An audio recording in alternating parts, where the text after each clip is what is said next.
जो कि कंपनसेशन का मामला है, ये पंजाब, हरियाणा, उत्तर प्रदेश, बिहार, हिमाचल और उत्तराखंड, ये करीब 5 स्टेट में नुकसान यहाँ से ज़्यादा हुआ है। इनमें उन्हीं की बात हम कर रहे।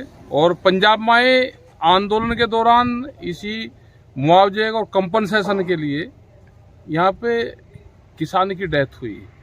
जब मूवमेंट चला तो उस किसान के घर पर जाएंगे और यहाँ पे सरकार से हमारी डिमांड है कि आप किसानों का कंपनसेशन दे, बढ़ावे उसको जो नुकसान हुआ है। बहुत किसान तो बर्बाद हुए, उनके खेत में गड्ढे हो गए, कुछ में मिट्टी आ गई। तो जहाँ अगर आंदोलन कमजोर हो जाएगा तो सरकार बेलगाम हो जाएगी। तो आंदोलन तो चलते रहने चाहिए। किसान आंदोलन से यह हुआ है कि लोग अपनी बात बहुत मजबूती से अब उठाने लगे। एक देश में किसान संयुक्त मोर्चा बन गया, उसकी एक बड़ी ताकत है, उससे अपना मामले कुछ समाधान हो जाते हैं, कुछ आगे के लिए रह जाते हैं। मुद्दे उठते रहेंगे तो समाधान भी होता रहेगा। जो मोदी एमएसपी गारंटी कानून था वो एक बड़ा सवाल पूरे देश के सामने है।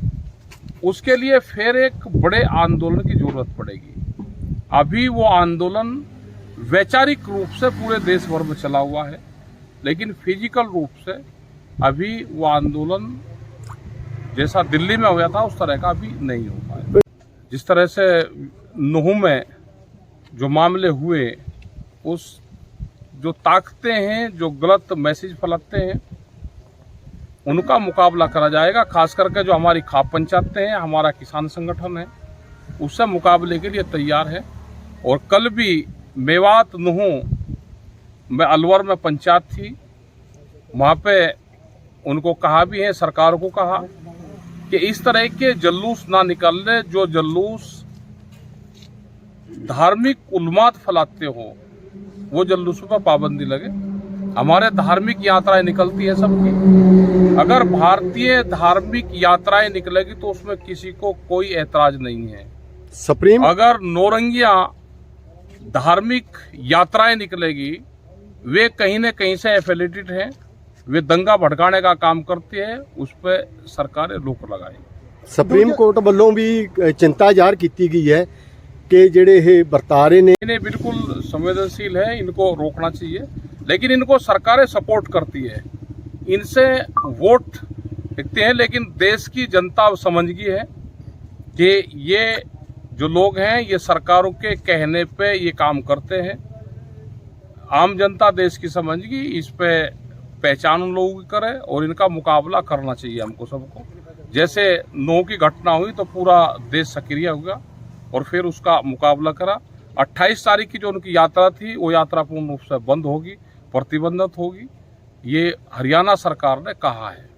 2024 में देश का चुनाव, किसान आंदोलन नॉन पॉलिटिकल है, हम कोई चुनाव नहीं लड़ रहे।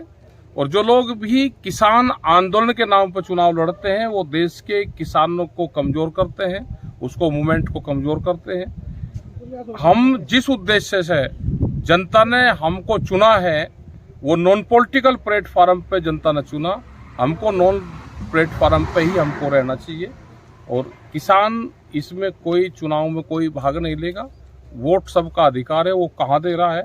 हमको अपने मुद्दे उठाने चाहिए, जो भी सरकारें गलत फैसला ले उसके खिलाफ हमारे मूवमेंट जारी रहने चाहिए। किसान संयुक्त मोर्चा सब साथ में, जो पंजाब में नशे का एक अभियान चला था और कुछ लोग उस कमेटियां बना के उसके खिलाफ मुहिम चलाई, और ये हमारा करीब 3-4 साल से हमारा प्रयास रहा भी है कि नशे पे हमारे सामाजिक लोग, हमारे धार्मिक लोग, उनको आगाना चाहिए, किसान मोर्चों को आगाना चाहिए और नशे पे पाबंदी लगे। जो नशा हो रहा है हमारे बच्चों को, हमारी नस्ल और फसलों को बर्बाद कर रहा है, उस पर हम बिल्कुल काम करने के लिए हम तैयार हैं। अभी धीरे धीरे प्रेस, हमने बहुत पहले कहा, 2-3 साल पहले जब किसान मोर्चा शुरू हुआ तो देश में कैमरा और कलम पर बंदूक का पहरा है। अभी जिस तरह से कानून देश में बनाए, मीडिया पे पाबंदी लगाई जा रही, अभी 2024 के बाद में अगर इनकी सरकार फिर आ गई तो सोशल मीडिया पे इनके पूरे अधिकार छीन होंगे और देश में फिर एक बड़ी क्रांति देश में आएगी। अभी कुछ मीडिया हाउस चल रहे हैं, लेकिन अभी इन पर सब पर पाबंदी लगेगी। देश में एक नेशनल मीडिया हाउस बनेगा, उसी से ही सब लोगों को खबरें उठानी पड़ेगी। अभी और ज़्यादा पाबंदियां देश की प्रेस पे, देश के लोगों पे और लगेगी, और जब ये पाबंदियां लगेगी उसी के बाद में यहाँ पे सारा इस तरह की सरकारें आई तो ये मीडिया पे, दूसरे जो इस तरह के सोशल एक्टिविटी है उस पे अक्टूबर तक 2024 में अक्टूबर तक बहुत से कानून और नए आ जाएंगे।